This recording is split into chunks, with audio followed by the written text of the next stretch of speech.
सगळ्यात प्रथम तर सगळ्यांना जय शिवराय, जय ज्योतिबा आणि जय भीम सगळ्यांना आणि जय संविधान. काय बोलावं मला काही समजत नाहीये,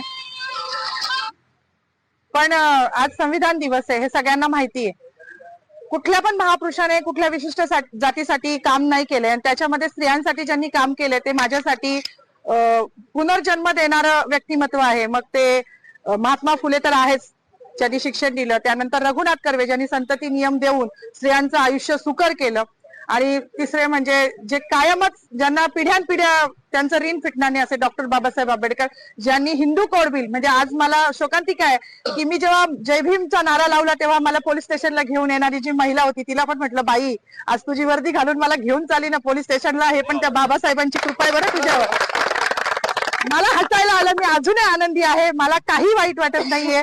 माझी नोकरी, माझं प्रमोशन मला काहीच कळत नाही, कारण माझ्या बाबासाहेबांनी हिंदू कोड बिलाचा जो राजीनामा दिला होता तो माझ्यासारख्या महिलांसाठी दिला होता.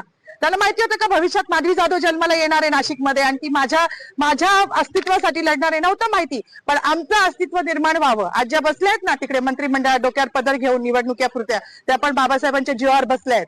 नाही तर विशिष्ट जातीने तेच काम करायचं असं लिहून ठेवलं होतं. चूल आणि मूल याच्या पलीकडे ह्यांच्या संविधानानुसार कुठला वाव स्त्रीला नव्हता. आणि ज्या संविधानाने आज मला ही ताकद दिली आहे त्या बाबाला जेव्हा हे संपवायला जात आहे तेव्हा त्यांची ही लेख तेवढ्याच निडरतेने उभी राहिली आणि ह्याचा मला